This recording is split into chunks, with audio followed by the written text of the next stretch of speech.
Good morning. I am Todd Howard Ezrin. I am the principal of TOBE DesignGroup. We are a multidisciplinary interior architecture and design firm in downtown Bethesda, just outside of Washington, D.C.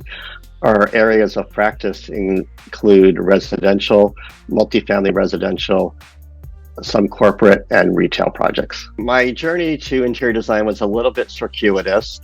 I developed my interest back in high school. You maybe could say it was formed even earlier because I would build cities with my Legos, and I had an entire city under my bed growing up. But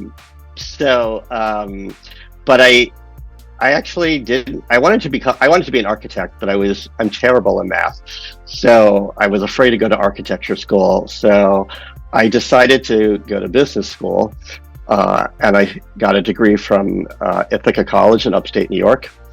And I came out of that program really still not knowing what I wanted to do. And I worked in the hotel industry for about 3 years, but I still had this interest, in interior design and architecture in the back of my head. So I decided to go back to school and get a second degree in interior design from Marymount University in Arlington, Virginia. And when I came out of that program, I got my first job, as I mentioned, with Hartman Design Group in Rockville, and I was there for 9 years, and we did, primarily multifamily residential projects. And then from there, I went downtown to WDG Interiors, which is part of one of the oldest architecture firms in the city of Washington, and I was there for a little over 3 years. And then I started TOBE DesignGroup a little over 11 years ago.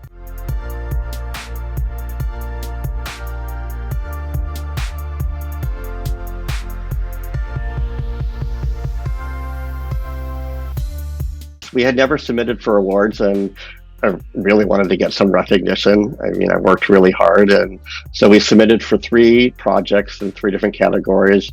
One was for environments in public living, the second was environments in retail, and the third was environments in residential.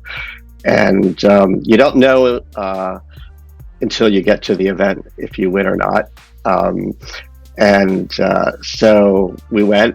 And yeah, it was a complete shock and surprise, and a really awesome evening just to not just get 1 but 2 awards out of the gate, after having never submitted awards before. And I'm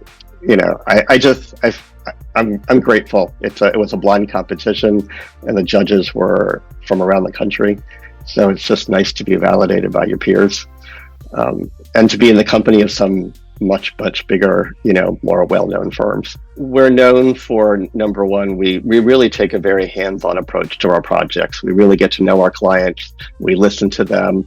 I've heard that on time and time again when the projects are completed that, we actually listen to them. And I'm like, well, that's what we're supposed to do. We like to do things a little bit quirky and unusual, whether it's an unexpected paint color or finish or just something that's just unusual and out of the ordinary. And we just develop relationships with our clients, our vendors. I value that. That's the biggest thing I've really worked hard on throughout my entire career, is developing relationships, because, our projects are only as successful as if we partner with vendors, consultants, contractors who do good work, make us look good. We work together as a team so that we get a successful outcome for our clients.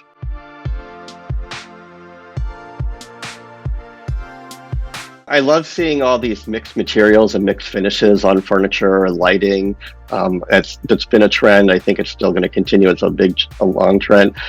I also, everyone wants the open concept floor plan, but I've started reading articles about that people are kind of shying away from that again. And, because during the pandemic, everybody was home and needed separate spaces. And I think the open concept is a bit overrated. It makes sense in certain environments, but it's nice to have definition, because you also run into a problem where I've had clients who are moving from more traditional homes. They move to either a newer home or, let's say, a condo, and it's this new open concept. And they're like, but I don't have any walls to hang all my art or anything on. And I'm like, yeah, that happens. You lose wall space. So I'd like to see, and I hope it becomes a little bit of a trend to just have a little more definition in the home environment.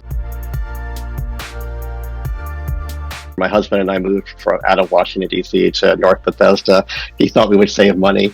And of course, I found the one apartment condo that wouldn't save us money, and we're spending more money than we were paying before. And the only one that was surprised was my husband. Everybody else was like, there's no surprise there. Being my own client, I thought it would be really hard because you see so many different things and you make decisions. But the place that we moved to, we needed to renovate the kitchen and the 2.5 bathrooms. And so far we've done the kitchen and 1.5 bathrooms. And other than agonizing over the finish on the kitchen cabinets, it actually came together relatively easy for me. And I'm really happy with the end result. I mean, I love our new kitchen. I love the powder room. I love the hall bath. And now I can't wait to rip out our primary bath because I just cannot stand it. My husband thought we should wait like a year or so, after we moved in just to regroup. But then when we got up close and we moved in, he's like, this stuff isn't going to last very long at all. It was showing a lot of wear and tear. So, and he's been pretty easy about, I present to him as if he's a client. So I'm like, here's the choices. I'm going to give you options. I do get veto power. I've exercised it a couple times. But I want him, it's his home too, and I want him to be a part of it, and I want him to be happy. I just love them. I mean, ever since I was a little kid, like I said, my father built me a plywood platform on wheels that I could slide a city in and out from under my bed. But, I had to take the second story of each building off at night to slide the thing because it wouldn't fit under the bed. And they've just gotten so much more sophisticated. So I have a whole cityscape on one shelf. I've got a double-decker bus, Fiat, the Volkswagen Bug, the James Bond Aston Martin, a Volkswagen camper van, a Ferrari, and then I've got Lego has a whole architecture series. So I've got the Eiffel Tower, the Arc de Triomphe, the Louvre, the Leaning Tower of Pisa, the Taj Mahal.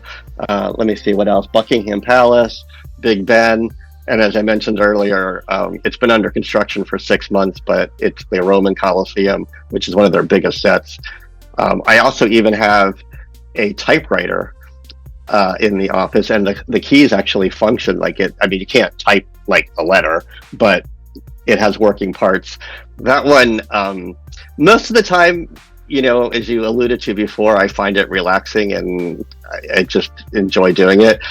A few of these sets have been so challenging, they've brought a few tears.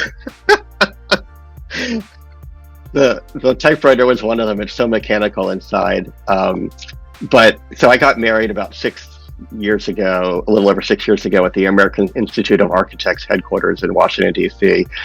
And the woman who I found became a friend. It was a neighbor of my brother and sister-in-law's. She's an architect by day, but she likes making cakes.